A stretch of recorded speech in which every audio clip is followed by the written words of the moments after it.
morning, comrades. Welcome back to the channel. Welcome back to the Nürburgring, and welcome back for a very nerdy video. Because as of 4th of November 2020, 4 o'clock, 9 minutes, and a couple of seconds, the Mercedes-AMG GT 63 S4matic Plus is not only a car with a very long name, it is the car with a very low, or to be precise, the fastest lap time around the Nuerburgring Nordschleife, the world's longest racetrack. And in this video, I'm going to tell you everything you need to know about it. I'm going to show you everything you need to know about it because I'm going to show you some behind the scenes because I was there, and the things I'm going to show you will make you appreciate the lap record even more. We're going to do a video analysis of the lap record video and a couple of more thoughts. And so for all those things, check out the video description. I'm going to also divide the timeline, so if you want to see only one thing in particular, feel free to skip through this video. But I'm going to start with the press release by Mercedes-AMG, which is here, because for me, as a guy who does PR and marketing, I want to say, dear Mercedes-AMG PR team, this is one of the best press releases I have read when it comes to lap records, because everything is in there. So I want to read with you through it because, again, I don't need to, well, here we go. You will see for yourself. There are very important things in there. Starting with Mercedes-AMG GT 63 S4matic Plus is the fastest luxury class vehicle on the Nordschleife. Notarized record round for the four-door coupe from Affalterbach. Notarized, we will get to that later. With the 2021 model year in production since September 2020, Mercedes-AMG GT63 S4matic Plus is even faster on the legendary Nordschleife on the Nürburgring. Thanks to newly tuned elastokinematics and other fine-tuning measures, AMG development driver Damien Schaffert set a new record time, putting the four-door coupe from Affalterbach impressively in the first place on the official list of best cars in the luxury class category. The former racing driver beat his own previous lap record set in the fall of 2018 by 2.3 seconds. The officially measured and notary certified values are 7 minutes 23 seconds and 009 for the 20.6 kilometer long version without a straight line measurement for the track section T13, and 7 minutes 23 seconds and 8 for the 20.832 kilometer long complete track with a straight line measurement for the track section T13. Exactly this variant and this lap time is officially listed by Nürburgring GmbH on their homepage. Mercedes-AMG has thus impressively regained the crown in this class after only 3 months. Now, a quick break there. So here, Mercedes-AMG already explains that there are two different track layouts, something that I explained already in the past, in the previous video when I did the estimation of the Black Series, and where I said when the lap record will be announced, or any lap records that will be followed this year, because in the past, we will get to that later, mostly it was measured in 20.6 and now 20.832. So here it's already mentioned that, well, the two lap times are being mentioned, which is great. Okay, now the next sentence is very important. The 470 kilowatt or 639 horsepower Mercedes-AMG GT, very long name, looked to set a new record in its completely standard form, and it is outfitted particularly well for this. So this basically is kind of a hint towards other vehicles which are setting lap records with the full cage and the bucket seat, and here you will later see on the video that the car did it in a fully stock form.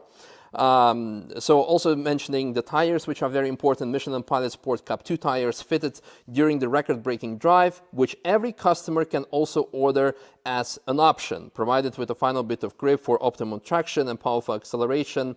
And then they go on to aero package. Some words from the driver. Now, very important thing, the conditions on the extremely demanding course in the Eifel were anything but optimal, as some sections of the course even had wet spots. Well, wet spots is an understatement. We'll get to that later on. And outside temperatures of 7 and asphalt temperatures of 10 degrees Celsius. Again, going on to the modes that were used for this particular record run. And finally, most importantly, the record was precisely measured by the neutral experts of Viga Solutions. Independent notary also certified the conditions of the vehicle and the lap time. You can watch the record drive and video here. Now, finally, very important, again, and for this, for me as a Nürburgring nerd, and for all the nerds, Nürburgring nerds on my channel, big thank you. The final part of press release, background, why there are two differently timed laps on the Nürburgring Nordschleife. The Nürburgring Nordschleife is regarded as the most difficult racetrack in the world and is included in every new development by Mercedes-AMG. A record lap is therefore the most demanding test of the qualities of a sports car. The times are determined for two track alternatives, 20.6 and 20.832 kilometers long. Since 1997, the 20.6 kilometer circuit has been the measure of all things.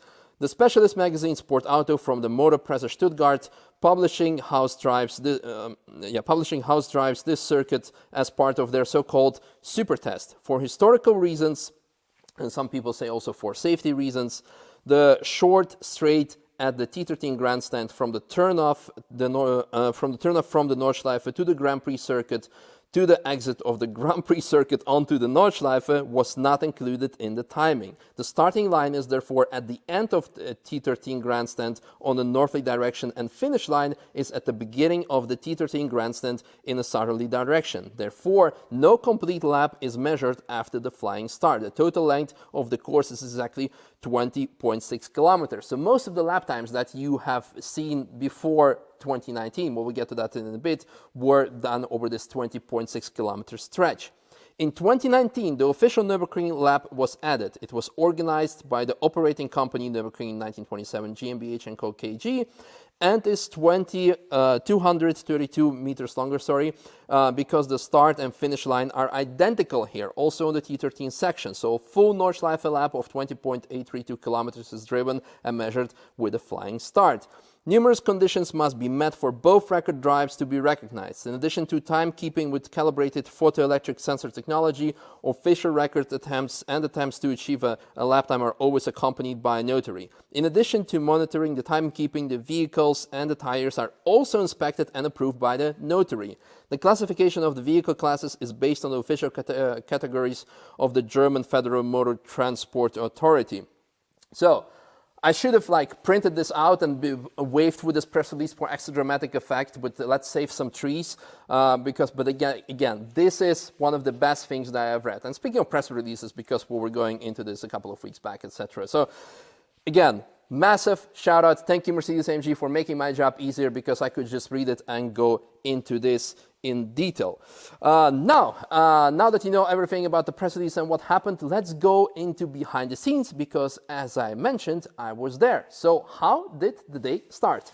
Good morning, comrades. Welcome at the Nürburgring. It is currently 4th of November 2020. Yeah, obviously the day of the lap record attempt of AMG. I'm currently on my morning run, so we can have a look at the track conditions. We are now at Kudelbacher. We can see that it's dry, but some sections are wet because it's been raining last night. Now, you might be thinking the track is drying up, so it's going to be okay in 1.5 hours. However, the big issues are the parts of the track which are covered in shadows of the trees. So let's take a run back to Hatzenbach, and I'm gonna explain you what the issue is. Now, before Hatzenbach, another good example would be Hocheichen. We can see that there the track is dry, or drying up, because the sun is shining upon it. But here in these sections, which again are covered in trees, in high oaks, just a literal translation of the corner name Hocheichen, it's kind of tricky. So I don't know if the track will be able to dry up in 1.5 hours. Quick look at the high vantage point at Hatzenbach spectator location. We can see the same scenario. Track is drying up. In case of shadows, and especially in this point in the corner, it's still wet. So even though the tires will still have grip for the small sections of when it's wet, but yeah, it's not going to be optimal conditions, but we'll see. Why? Well, let's assume that it's because of the wind and not because someone really knocked it over to try to be funny.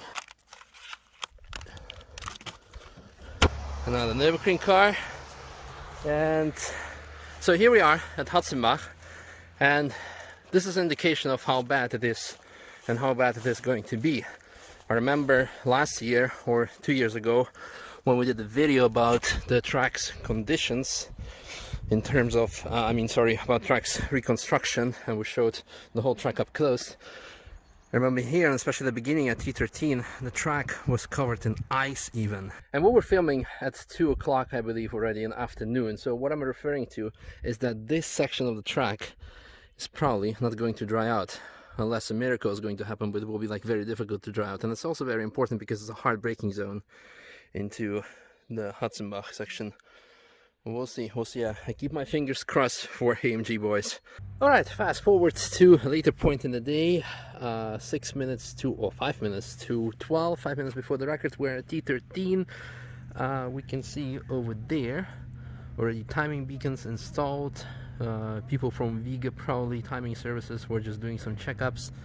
Engine is running warm. Something about the track conditions currently. The track has been continuing to drying up, which is good. Other than that, regarding the track conditions, the ambient temperature is cold, but not too cold. This means the track is going to be warm enough for the tires to not to be overheated, but the ambient temperatures, the air intake temperatures, are going to be very favorable for the engine. So very good conditions. Down the question is the track going to be dry completely? But we will see. Ooh, I almost missed that. That's funny. I've been standing here for an hour already.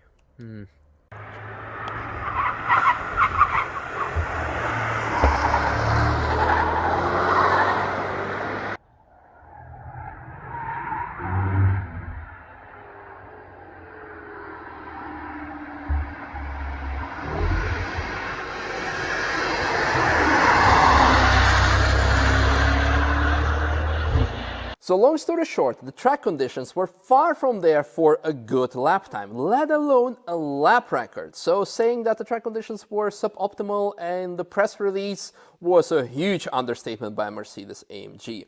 So going back to the press release, I praised Mercedes-AMG for an amazing press release. So now I can also say that, guys, what's up with this? What's up with the onboard video that is being filmed on a potato? And that potato is Race Navigator system, of course, but come on, 2020, we can do 4K, not 720 upscale to 1080, especially for these type of things. And I want to mention one more thing. So, for example, the low frame rate of the camera facing towards the driver, it made me really question the lap time. It made me question everything until I went back and verified my own videos where I clocked the car, and it was indeed, well, according to my calculations, 724, and it's usually always around a second off, and according to press release, it did 723 on the Sport Auto configuration. So good quality onboard footage is very important, not only pleasing for the eye, but also to avoid skeptical people like me.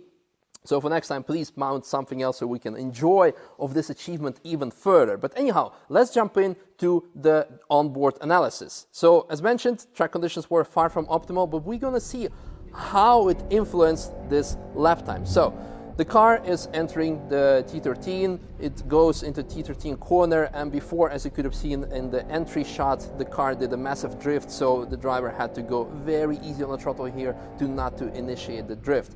2 kilometer sign goes very well, and then it's approaching the very hard braking zone, where earlier in the behind the scenes you could see that it was very wet there. And this section at the tire wall of Hatzenbach, the car is going very, very cautious. The driver is very, does not want to take any unnecessary risks, because that's one of the slippiest parts of the track. So there it's being very extra careful. After that, towards Kudebache through Hoheichen, it goes very well. On Kudebache, we can see that the track is still wet. That might influence the braking zone into Flugplatz, because tires get cooled down through the wet.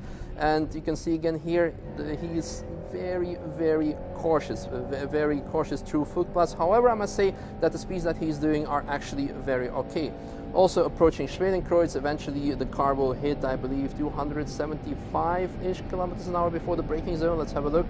273, 274 GPS. But now here it goes very close to the left, and this top speed is actually lower, roughly 20 kilometers an hour lower than you would usually would expect. And here on the Arenberg, it goes understeer. You can hear the tires are actually struggling for grip. So all of that combined, Schwedenkreuz and Arenberg, Those are definitely like a second, 2 seconds maybe.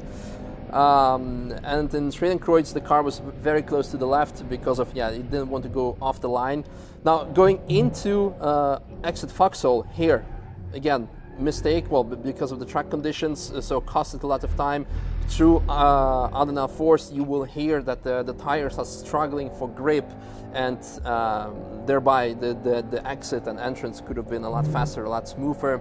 Going into Metzgersfeld, it is kind of okay, because it's just a straight line. Turning point, a bit early, I would say. Here also difficulty stabilizing the car, going into a left, the James left, so to say. Into Kallenhardt, you will hear again the tires struggling for grip, understeering slightly. So so here, and through here, you can see it looks like the track is very wet here through Spiegelkurve or the Piff Puff, and here in particular, it feels very slow, or I would say very cautious, because this is definitely a section of the track that yeah, you don't want to mess up, and in what conditions it's extra difficult. So there again, lots of time was lost, in my opinion. Now going to towards Breitscheid through Adenau, everything okay here. I believe again short, being extra cautious towards my favorite wall, yes. Through Exmühle, actually also very good, but once we approach Lauda Links, you will hear that the car is actually going, I think, through traction control. I think traction control kicks in because you hear the car braking slightly, whereas usually it's a flatter corner. Yeah, so here. Going on the brake into Bergwerk, all okay here. I'm surprised that the track is dry here, and very good speed through Bergwerk, all good. Going towards Kesselchen and Klostertal, very okay here. Very happy that the track has been dry. However, so 1, 2, 3, then you go straight, and the next left-hander, he's actually braking, taking out roughly 20 kilometers per hour speed, which is significant through that section, because again it was wet, and this is a very dangerous section when it is wet. So again, a very huge, I would say, well, downside of this particular time. Mutkurve, actually okay, the speeds of 170, 180 kilometers an hour, right-hander, all fine here. Steilstrecke, you will hear the tires struggle for grip again, slightly understeer here, but overall nothing too crazy. But again, it shows that maybe even because the track was maybe was dry there, but the cold temperatures made the car steer very difficult. Carousel, doesn't matter if it's wet or dry, all fine through here. Going towards Hohe Acht, all fine here. You can see a very, like, I wouldn't say anxious, but very careful driving behavior, especially here. You don't know how because of the elevations and the banking, you don't know how the car is going to react. You don't want to go be on it unless you're absolutely sure that the track conditions are optimal, and here they are not.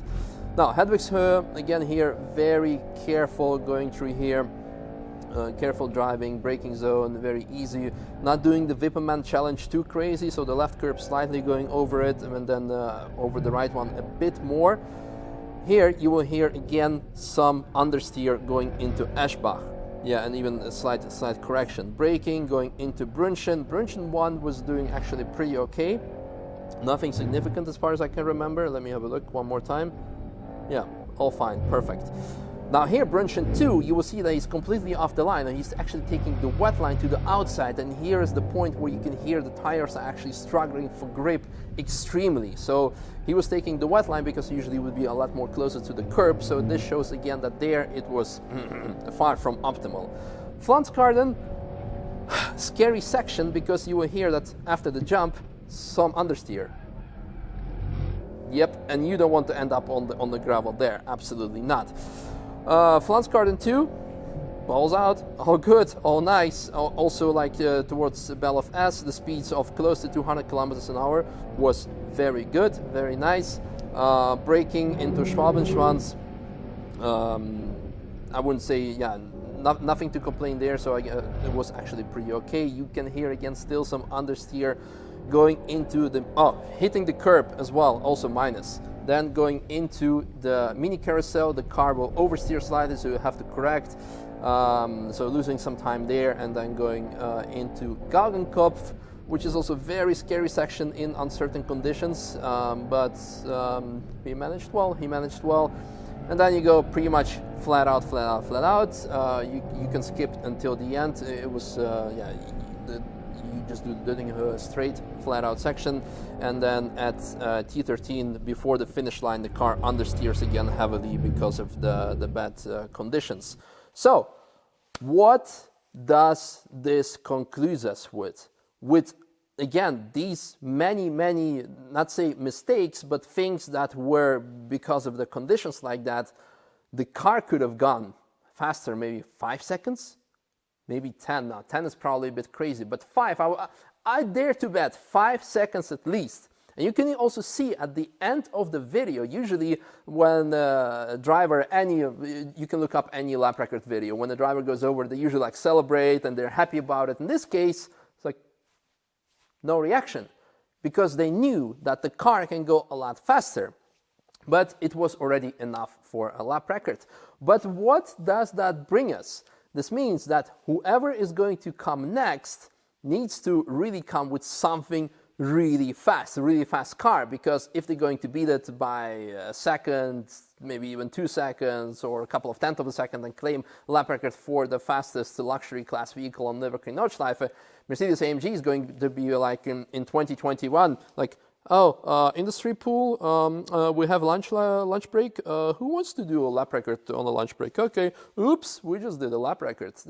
I believe GLC 63 a couple of years ago also regained the lap record. So I know that AMG likes to play the Nürburgring Nordschleife lap record game. So whenever it comes and claim it, they were going to go reclaim it. And that at the end of the day is so amazing, so exciting. So I hope you guys enjoyed this video and this analysis and the behind the scenes. I'm gonna go run and edit this video because it is now 22 and 6 minutes and 1 minute after midnight. So in less than 2 hours, the embargo ends and I'm allowed to publish this video. So thank you, AMG, for cooperating on this one. See you next time. Bye.